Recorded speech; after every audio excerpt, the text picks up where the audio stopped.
Yep. Alrighty, ladies and gentlemen, welcome back to the Mock Sports presents the Quaddie Poddy. Cashy joined by Nick. How are you, mate? Yeah, man, doing well. Oh, we had a fill up on the weekend.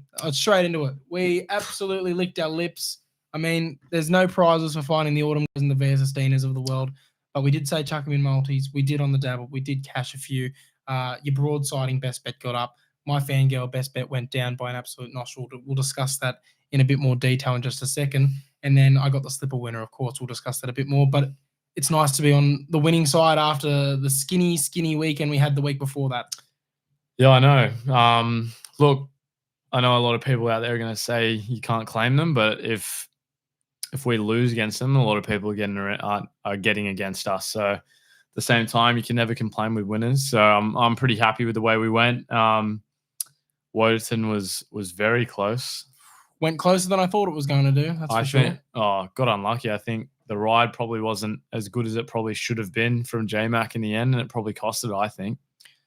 Look, it was flying. Whether or not J-Mac didn't put him in the right spot, all I know is the trend with the fence remains to be true. Who was on the fence going around that turn? Mahuna. She did eventually, come slightly off the fence, but she rode that fence all the way around that turn, and that makes it, I think, 19 of the last 21 now that has been on the fence going into the turn that's won the slipper. So, I mean, if you want to win the slipper, get on the fence. That's all there is to it, really. But yeah, we went close a few times early without striking, and then it just really started to pick up. Autumn Glow went bang, Versastinas went bang, broadsiding went bang, and Aliana made him work for it, that's for sure. Yeah, definitely. I got a bit worried there, especially because I said that my tip would go to Eliana if the price didn't go out. I was like, you're going to be so mad right now that she's pipped this. Yeah, because if the price got crunched, I was going off, but the price went the other way, luckily, so got a couple extra points. Yeah, I was there on the line. Big thing about me, guys, is the 2,000 meter start at Rosehill. I've never lost at that start.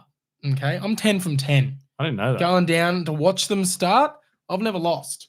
Okay. Oh, being there watching. Yeah. Oh, yeah. I've tipped losers there. Jeez, trust me, it's pretty hard to do. But I mean, if I'm there at the track and I go down to the 2,000 meter start, I've never lost. Okay. And I thought the streak was coming undone there when Aliana pipped him. But when that photo came up, boy, was I a happy man. Obviously, well, I tipped Swift Falcon, but I had broadsiding on for a lot of money, so I don't really count that as a personal loss. I'll take a lot of money in the kitty there. But then, the very next race, Fangirl, oh my God. If maybe there wasn't such a fence-in run bias, or maybe she got a little bit of cover because she was 3 wide the trip, clearly the barrier just did her under there because she had to be 3 wide the trip. J-Mac couldn't get that cover. If she gets that cover, she wins. So gritty to be in that finish compared to where she was, compared to how the track was playing on the day. Incredible run. Heart was broken. I thought she got there. We were out in the quaddie straight away because we didn't have Gringotts there. She was also the last leg for a lot of multis. And, oh my God, but what a race. Yeah, definitely. I didn't think she could get it done with the way she ran the whole way, but geez. Very good. I reckon your love's back, mate. I told you last week, I'm back on my bullshit. She's 100%. I don't know why people keep arguing me on this. How is she not a top 5 horse in this country, considering what she's done? Mate, she had a bad spring. Yes, she dropped out of the top 5 rankings there, but she's got to be back. She's back for sure. I think Joel Wolf's and her have swapped pretty nicely. She's beat Very Elegant. Oh, sorry. She's beat Versastinas. Finished behind her very narrowly, and then was an absolute bee's dick off winning the George Ryder 3 wide no cover the whole trip. Come on. Give the girl her due. Top 5 right now. Off. We'll get a little update in order, where we're at. Or just however you want to do it. Well, I'll say in order. Okay, I'm going to go Versastinas. Yep. Daylight, because Bella Nipotina used to be at number 2 there, but she's retired now. So Versastinas, and then an absolute chasm of Daylight because she is number 1. Number 2 used to be Bella Nipotina. Now I don't really know who to put there. I would maybe argue just on consistency, Mr. Brightside. I know he went down in the All-Star Mile, but just on sheer consistency, Mr. Brightside, and the amount of Group 1s he's won, you've got to top have twos. We're both in agreement. So I've got no complaints there. Number 3, I would say, I know they made him work for it, but broadsiding. Considering he's got the runs on the board, he's won a few Group 1s. He came 3rd in a Cox Plate. So yeah, broadsiding. Yeah, I would say agree. Then I'd go Fangirl. 4th Fangirl, and then 5th. He's gonna have to start winning because he hasn't had a great autumn so far. But just on his spring alone, I'll put Wolf in there at number 5. Yeah, if I'm going off, I'd say Tom Kitten probably gets in there. I didn't like his run last week, but he's had a good autumn, so I'd say he's on the verge. He's getting there. Vaughan could get there eventually. Yeah, now that Vaughan's technically an Australian horse, if he keeps winning, needs to win a bit more pedigree races, but wait and see. Yeah. Can get there. I think he's probably the one that's looking to challenge it the most. There's not really that much else really standing out to it. Private Harry could have. True. That was a really good win, so you can have an argument there. I mean, technically, Pride of Jenny, if she doesn't, another Will's up there. Pride of Jenny, if she doesn't get burnt out and she's back to being consistent, who knows? But yeah, I'm happy with that top 5. Yeah, I'm very happy with it. Discussion. It's always good to talk about that. Yeah, but let's talk Slipper. Tell you what, Mahuna, man, chuffed with that. Absolutely chuffed with it. $10 winner in the Slipper. I had quite a nice little investment on it. I'm not as big as my friend Skiggsy. Shout out to him. He backed it a couple months ago and had a much bigger collect. But I'd, $50 on. Don't usually bet $50, but I had some money left over after an Autumn Glow VS16 multi got up. So I thought I'd take the punt. Was happy that I did it. And little old Cashy walks down to the winning post to try and get a spot on the fence. And what does he hear as the horses are heading to the barriers? Cashy, fuck you. Nick's better. I turn to see a clear Mock Sports fan who's a Nick fan, and I'm not mad about that. I said, you know what? Fair play to you, mate. Nick's pretty good. All good. And he's like, yeah, when the fuck are you going to tip a winner? I said, all right. Who have you got? Said within the law.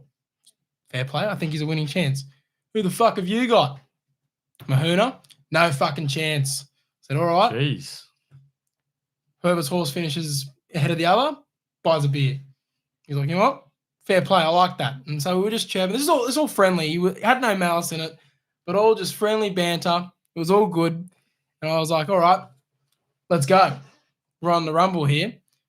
100 metres into the race, within the law, throws the jockey off. So I've won by default already. But then to just make it even sweeter, Mahuna wins the race. He concedes, man of his word, gives me a beer. Shout out to Ollie, my friend.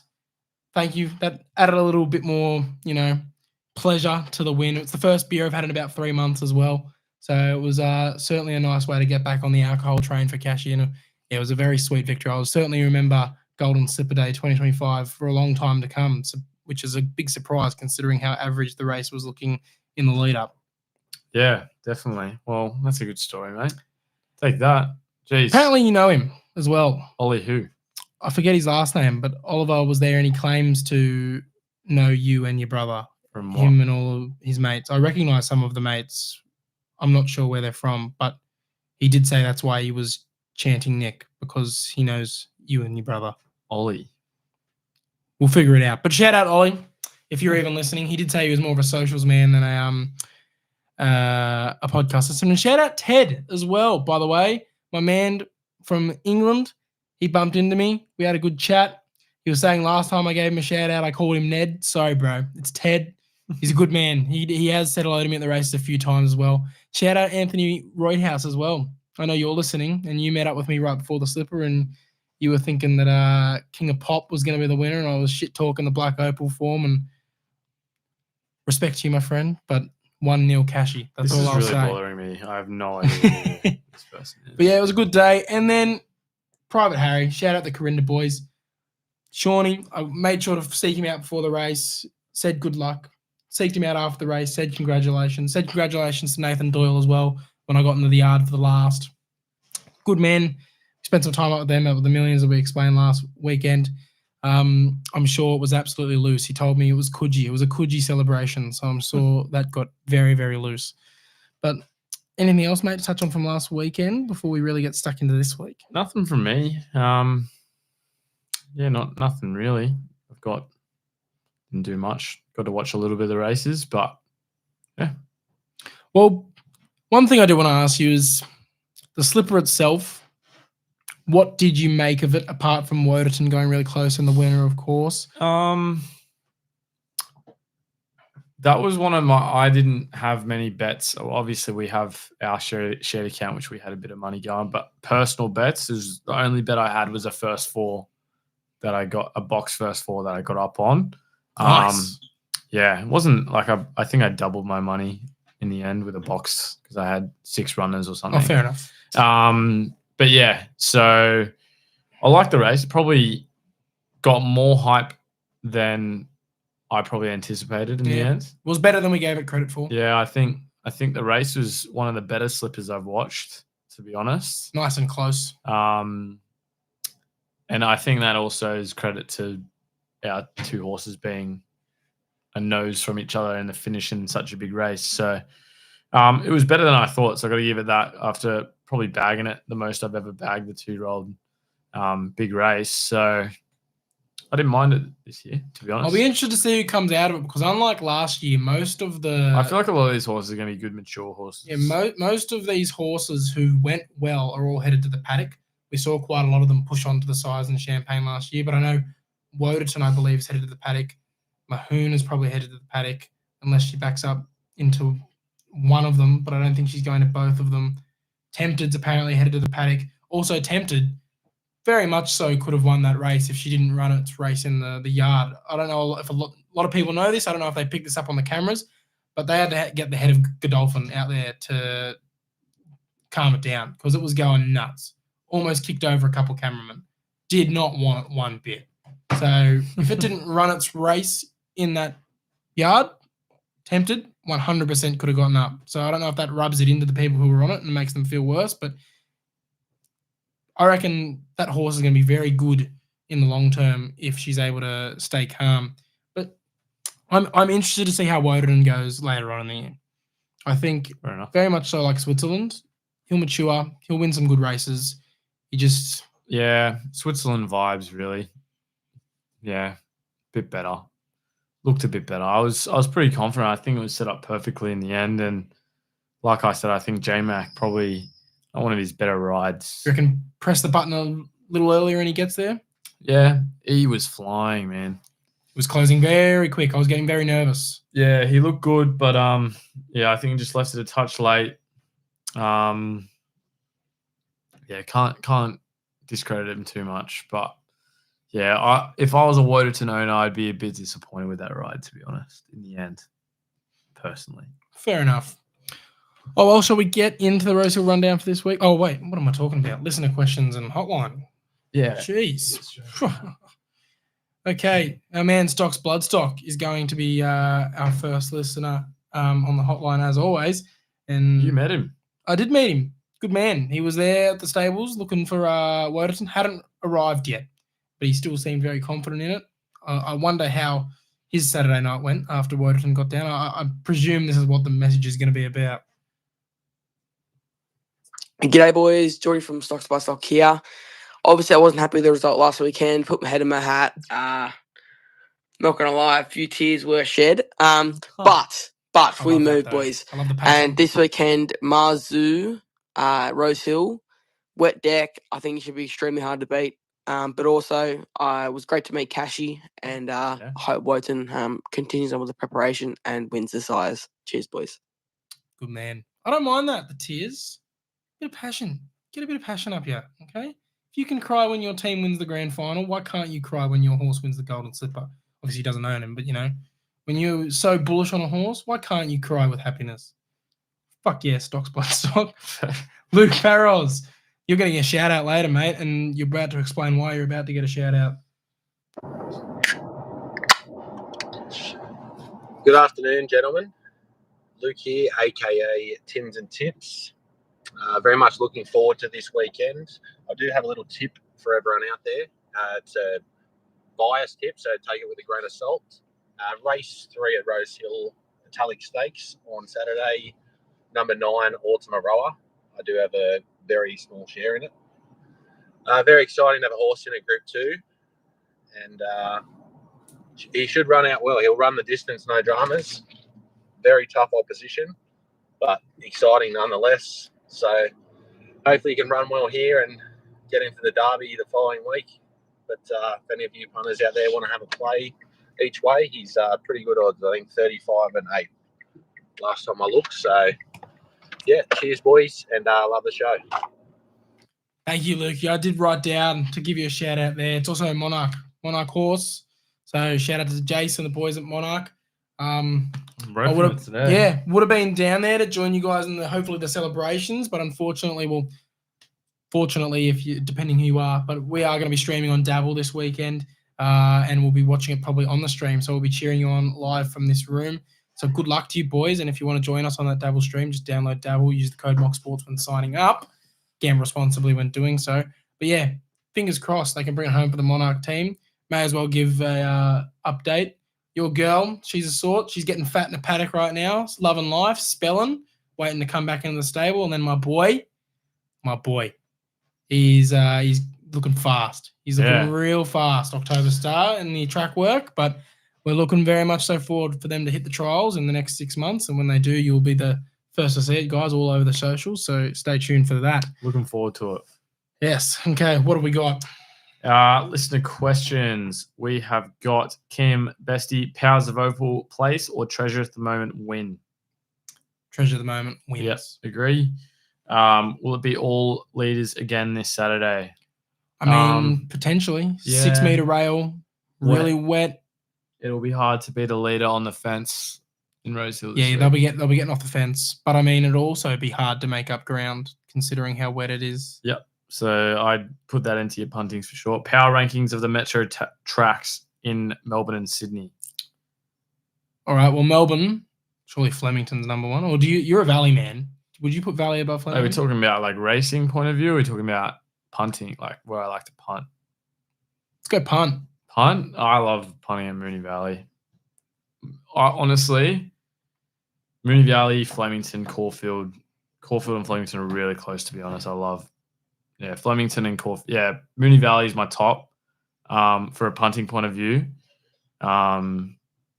Sydney, it's, I think, Randwick over Rosehill for me, personally. And then Canterbury. Canterbury over Hawkesbury. Just.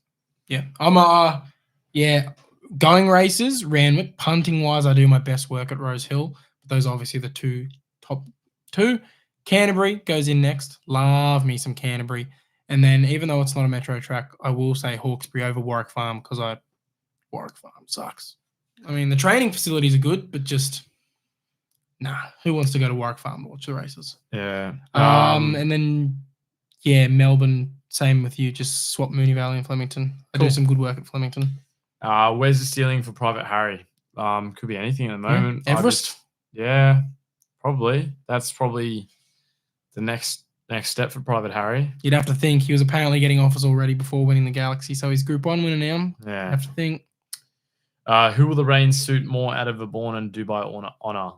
Vaughan, in my opinion. You could make a case for both, but I mean, the rain just helps both of them. They're used to it over there in England.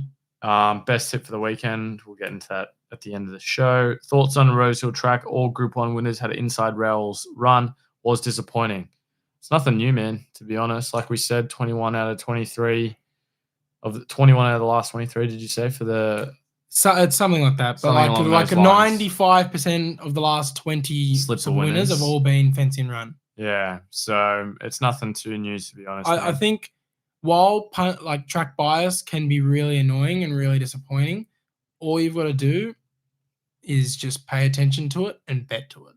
Like it can be annoying when we tip on a Wednesday or a Thursday night and we've back markers and it turns out to be a massive leaders day and we've just gotten it wrong, and then that sucks. But if you're a punt on the day guy, I don't think you have a lot to complain about if you haven't noticed that the last 4 winners have all been leaders and you're still backing back markers. Yeah, it's fair. Sam Taylor, Middle Earth, just a moral this weekend. Far from it. That's a really good race. Can Yeah. win, but far from immoral. I agree. And then Cooper Anderson is a Tancred, the race of the autumn thus far. What a hot take. Stupid question. No. What?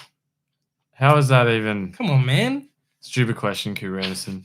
We'll say also Andre Ruperto wanted to know our thoughts on the Vinery Stud Stakes, but of course we will go through that in the tip-off, mate. So thank you for asking the question, but just stay tuned. Cool. Let's get into it, mate. Yeah, rail out 6 meters, as I mentioned. It's going to be wet, okay? 10 to 15 mil predicted for Friday, 10 to 60 mil predicted for Saturday. If it all comes, wet. Take it with a grain of salt. It could end up being 30 and sunny, knowing the Sydney weathermen, they always get it wrong, but we've backed it being wet. So fingers crossed it is wet because we've gone for absolute mudlarks all day. When it's like this, all gloves are off. Usually it's just whoever handles the conditions, whether you're a back marker, whether you're a leader, whether you're on the fence, whether you're off the fence. Usually, of course, does prefer to be leaders because it's hard to make up ground, and you usually do get off the fence because it gets all chopped up, but it's literally whoever swims the best when it gets to this, and hopefully we've been able to find them. Race 1, 1,300-meter benchmark 72 midway. So good, so cool to start the day for me. Sarah Ryan is a trainer I've given plenty of raps before on the show. I'll give her a due once again here. $11 to win, $3.50. Coming off a last start win, this horse can very much so go 2 on the bounce, has wet form. Fingers crossed. I'm going with a favourite, Tenderized here. I don't think I've taken a favourite in the first for this season, I'd say probably. $6 is not really a favourite price, so that's why. It's a leader, can get it done, hopefully in the wet. So Tenderized for me in the first. Let's move over to the 1,400 metres, race number 2 here. Nepotism is your favourite at $3.10. A lot of people like that horse as well. Well, it was second emergency for the Slipper. Yeah, so I'm going with Tupakara for me. That is rides at the pace, $6.50. Jason Collette on board. A lot of these horses haven't really shown much mud running, so your guess is as good as mine. Well, it's the same guess. I'm on Tupakara as well. Cool. Reason being, it finished a couple of lengths off Mahuna and Tempted. Winner of the Slipper, third in the Slipper. I mean, everyone knows that previous runs is my favourite form factor, so I couldn't ignore it. We move to the third, the Tancred Stakes, mentioned earlier by Prozzy. Shout out Monarch, shout out you guys. I'll be having a loyalty $5 each way on as well. But to be fair, I don't mind it. Anything can win this race, literally anything. So I'm two-playing. In fact, I'm two-playing a few races today because I think you're allowed to on days like this when there's so much value going around. So I'll be having $5 each way on Autumn Aroha. I'm also going to have $5 each way on Tenbury Wells. Currently $27 to win, $6 to place punters. Could win here for sure. I think it's a silly price considering the weather. Obviously, if it ends up dry, this bet doesn't really look as smart. But if it ends up being saturated, it's got heavy form. It's proven to be an absolute swimmer in the past. And also doesn't have that bad a form. I mean, when you look through, obviously, 13 lengths off of linebacker and broadsiding isn't something to scream about. 7 lengths off them isn't really something to scream about as well. But if you go back to how he's running at these longer distances after he's gained fitness back in the spring, he's got some very solid form around some very solid horses. So I really love that price. $27 to win, $6 to place. Tenbury Wells is another horse I really want to look at in that race. What are you thinking, Nick? I'm going for Confetti Garden for me, $5.50. Tommy Berry on board. This is a bit of a dartboard race for me, to be honest, mate. I'm going to be sticking away from it, but if I had to go with one, go with the Confet. Race 4, 2,000 meters. Chial Wolf at $1.65 is not what I want to see in these weather conditions. I'm going to stick away. Hasn't been as good as you'd think. It's been after that absolute great spring. So, yeah, I'm not going to go with it here. I'm going with something else. I'm going to go with a bit of a roughie here. I'm going with Methuselah. $26, $4.75 each way. If something's going to beat it, it's going to be something at a very good price. So Methuselah for me. Yeah, look, I'm the same, and I'm going to sound like a hypocrite because when I say miss me with that shit, with that price, even though, spoiler alert, I'm back in Treasure the Moment later on in the day, I know that it's even shorter, but I feel like that horse has proven a lot more backability in the prep leading up to this than a Cheerwolf. Obviously, Cheerwolf excellently placed here, comes up against a lot less quality of a field than he has been running against. But just that price, this weather, can't be doing that. Okay. Again, I know I'm going to sound like a hypocrite in 10 minutes' time when I tip Treasure at the moment, but that's just the way my brain's working here. And I also don't see really anything else beating Treasure at the moment. But you're right. There's a lot of big value plays here. That a really vulnerable horse like Cheerwolf can get pipped here. And I'm going Bois de Jean, proven at the distance, proven in the wet, split 2 of the best chances in the Australian Cup last start. So you must respect him. And to be fair, Omen bet, Grey in the Grey, could just pay off here at $21 to win, $4 to place. I'm also going to spec Madatsu, another double play here. Has wet form, has won in this setup twice, closed off behind good company last start. I think the $41 price here is only because Cheerwolf's here. Take Cheerwolf out, this horse is closer to a $15 chance. And I just think that that's a nice little price edge that I'm willing to put $5 on, $5 maximum. But my main play is Bois de Jean. I think Bois de Jean can really run a race here at a big price. Cool. Race 5, Group 2 Emancipation Stakes, 1,500 metres. I promise this is the end of the double staking. Main play Scarlet Oaks. I think she finds the wet track finally that she showed that she was really, really good on when she found that form earlier on in her career. J-Mac wouldn't stick if he didn't think she had half a chance, $8.50 to win, $2.60. And then also a 5 each way on Satke. He has an import first up in Australia. I think we all know by now, Cashy doesn't have a gambling problem. Far from it. But he has a problem with backing imports first up. I do have an addiction to that. Not addicted to gambling, but I'm addicted to imports. So I'm going to have to get on at $5 to win at $20 odds. I take Scarlet Oak with you, mate. The only thing that beats it is the barrier. The only other one I'm really thinking about is Clear Thinking, $7.50. So you can go there if you want to go elsewhere, but I'm going to go with Scarlet Oak. So fair enough. Do we do the Vinery? That's tip off. I'll take us into the 7th, but I'll be straight to the point here. Give me Marzu. The boy hasn't won in almost a year, but he's a sloppy, sloppy boy, and it's going to be a sloppy, sloppy day. Sloppy boy. Yeah, geez, I just think that this price will shorten dramatically if this rain hits. I think the only reason he isn't favourite is because the rain hasn't hit yet. $8 to win, $2.70 to place. Lock him in now because he'll shorten on the day. Espionage for me, $7.50, $2.40. Probably just hasn't raced as good as you would have think. It's still fallen behind some great horses with Jimmy Star and Jolly Star. So going to go with it here. Gets a couple more kilos. Timmy Clark's doing really well at the moment as well. So $7.50 is enough for me. We skip race 8, so you can take us again to race 9, mate. 1,500 metre Group 3 Doncaster Prelude. Straight to the point again here. It's packed field. Anything can win, but I do like the favourite. Willado loves the wet. Gets J-Mac. Ran strongly last time at 1,500. Fitness just gave out at the end and got pipped. Will be fitter for it. Happy to go each way. $5.50, $2.15. Bang. Awesome. I'm going NCAP. Second up will be a bit better, I hope. Didn't look great first up. Race is pretty much at its best at second up, I'd say. So Nash will get on, and $9, $2.80 is the price I can have. We'll move to the last benchmark, 88, 1,400 meters. Good race, this one. Gravina is one that I do not mind at $41 and $8.25 if you want a bit of a roughy play. But I will be going with Cool Jakey, $10, $3.10 for a place. 3 wins from 6 on the heavy track. Can get it done. Good price for me. One last start pretty nicely. Let's go again here. Yeah, I'm settling on well timed at $9.50 to win and $2.80 to place. Finds a distance it's never missed the placings at, has proven form in the wet. It's also won 2 out of 3 when he goes second up. So I think he's way overs. Keen to see him go around. Happy with that price. Well timed for me to finish off the day at Rosehill. Awesome. All right, tip-off time, mate. We've got 3 races to contest here. 1 down in Melbourne, 2 in Sydney. You are currently on 32.9 points. I am 28.2 points. The slipper helped me close that gap a little, but you're still holding firm. Let's see how we go this weekend. Flemington Race 8, 2,000 metres, the Australian Cup. Take us through the field, mate. You got light infantry, man. You got attrition, who was a bit of a forgotten about horse who won a couple, was it in spring at a good price. So Young Werther, Middle Earth, Shahar. You got Pride of Jenny, A Tissue, Zardozi, Deny Knowledge, and Feroce.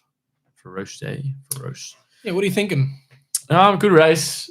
I don't know. I'm pretty stuck. I think Pride of Jenny, obviously insane. If they let Pride of Jenny get out and lead, she'll win. Simple as that. Zardozi gets to a distance that she probably deals with a bit better. It's between those two for me, to be honest. Pride of Jenny and Zardozi. Atishu's one that I don't mind as well. If you want to have a look there, Punter's been falling behind Brightside and Tom Kitten, which is good enough form for me to go off. But honestly, Zardozi, I'm real stuck. I think I'm going to have to go with Pride of Jenny. I think she looks as good as she did in her prime, pretty much. If she gets out to the lead, which she will from that first barrier, I don't see what stops her. She's not going to get run down. It's just if she gets contested by someone else. So $3.10 is as good of a price she'll be for a long time if she wins. So I just don't need to take any risks in this tip-off at the moment. And I think she's one that I can just play pretty nicely. But Zardozi, I might have a bit of a bet on it, but bet on both. So fair enough. Pride of Jenny for me. Look, I don't have a prediction in this race. I have a spoiler. This is exactly how this race is going to go. Pride of Jenny's going to roll forward. Deny Knowledge is not going to let it out of its sight. Pressure, pressure, pressure. Go around the turn. They're 1-2. Pressure, pressure, pressure. At the 400, they're looking like they're the winners. Pressure, pressure, pressure. 200 meters. Oh, no, they're starting to paddle. They've tired each other out. Middle Earth, Atishu, and Zardozi fly past them. They both go unplaced. Zardozi gets the chockies at $7, $2.10 to place. That's where I'm at. Jamie Mellum, actually puts her into the race this time a bit earlier and allows her to get in that slipstream and run all the way past them in that long Flemington straight. The only thing that cost Zardozi last start is the fact that Mellum didn't let her get going until it was too late. Also, Caulfield, I think she's more of a Flemington girl where she really gets to stretch out. But yeah, I reckon Pride of Jenny's going to go unplaced. That's because Deny Knowledge is going to tire her out. It's the only horse that's going to be able to do it. We saw Deny Knowledge win with Pride of Jenny-like tactics in the spring, a big Group 1 at 2,000 metres. They're going to make sure that Pride of Jenny does not get its own way. Freedmans are not idiots. They're going to tell Craig Williams to make sure that horse doesn't get out of their sight, whether or not they're going neck and neck next to each other or just going to pressure from behind, or maybe even try and pass her and make her sit behind it. But that's what's happening. Deny Knowledge and Pride of Jenny look the winners 400 out, and then they absolutely falter because they're tired, and then Atishu, Zardozi, and Middle Earth swoop them. Cool. That's what's happening. We go to the Vinery Stud Stakes. I already spoiled it earlier. I'm on Treasure at the moment. I know it's short, but I just can't see anything beating her, and I'll take the points. I need the points. It's kind of like broadsiding with you last week. You knew you were getting points, and I'm getting points here. Treasure at the moment.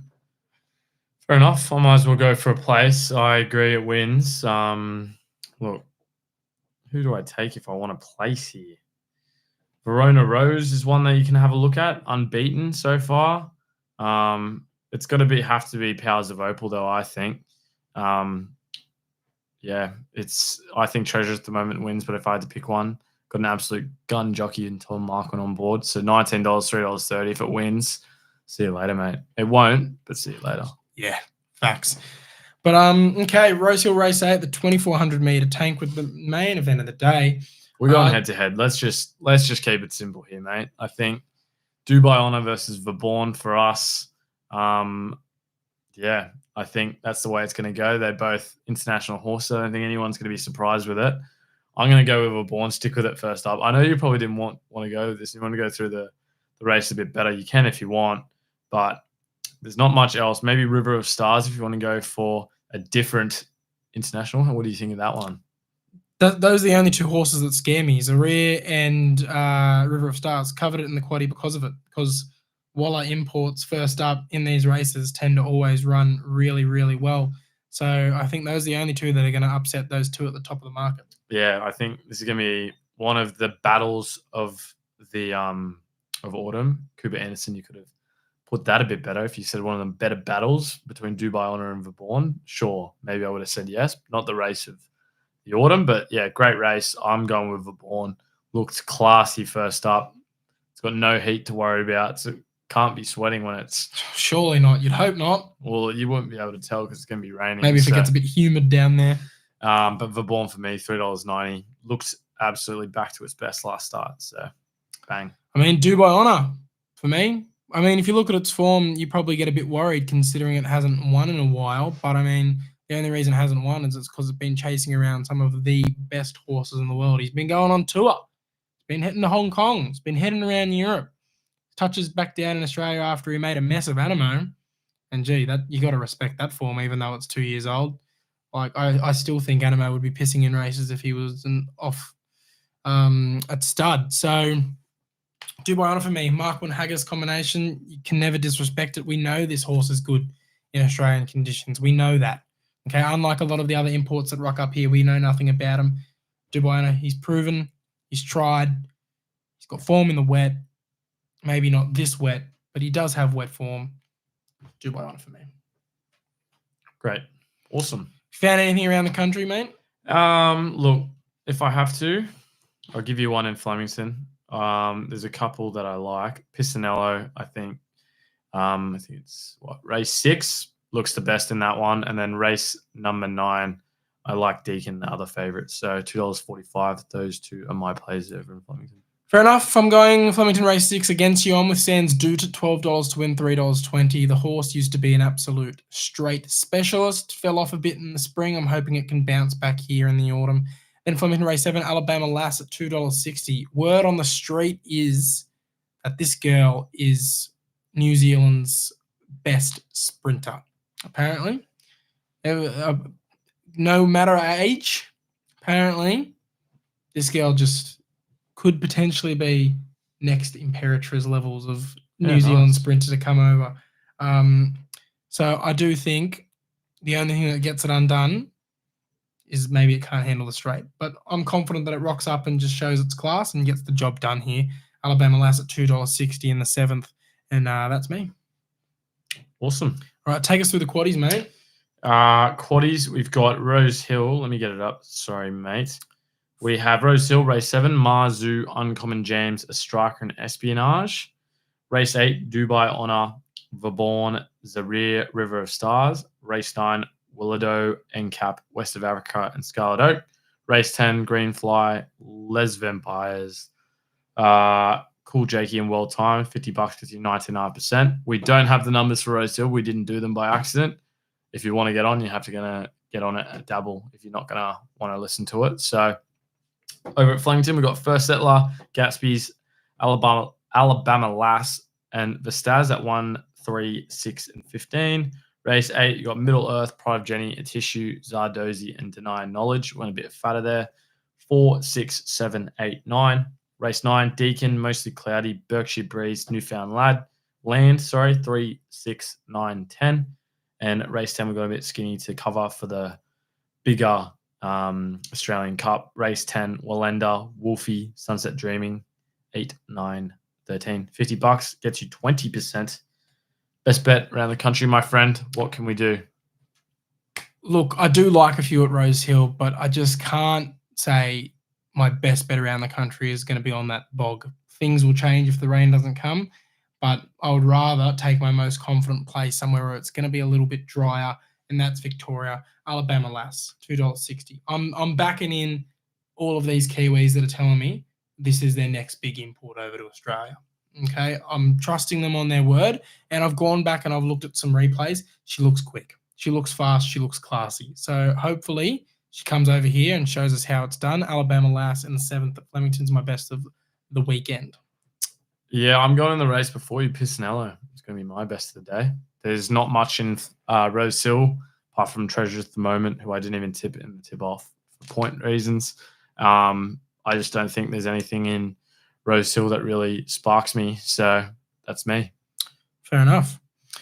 Well, that brings us to an end of our 4th last. We've got 3 more episodes after this. There's championships kick off next week. And then we've got all age stakes days, and that's us done until the spring. But yeah, of course, we are streaming on Dabble, the Dabble app. Download and use the code MOCSports when signing up to let them know we sent you. Set a deposit limit and think about what you could be buying instead if you do so. Should be fun. It always is fun. We're going to be watching the races, having some bets, chatting some footy. Playing some games, some different games for who knows. Giveaways, perhaps. That's all I'll say. Prizes, maybe. That's all I'll say. That's all we're legally allowed to say. But how good. Yeah. Have a good weekend. Have a crack, but be careful with your staking. Save a bit of money for the championships the next couple of weeks. I would say have a big crack if the rain wasn't going to be so heavy, because there are some good betting opportunities, but just you don't want to do your dosh on an absolute swamp. Yeah, maybe have a look and see how the track's playing and But if it doesn't get as rainy, I'd say have a bit of a crack this weekend. You can if you want absolutely set your clocks to it as well. Every year around this time of year, Sydney tracks just go so boggy, man. The championships, usually it happens during the championships. It's come early this year. We'll wait and see. So, look, good luck. Do what you have to do. There's some good races out there to bet on. So, have a good watch this weekend and catch us on Saturday for the Dabble stream. See you guys.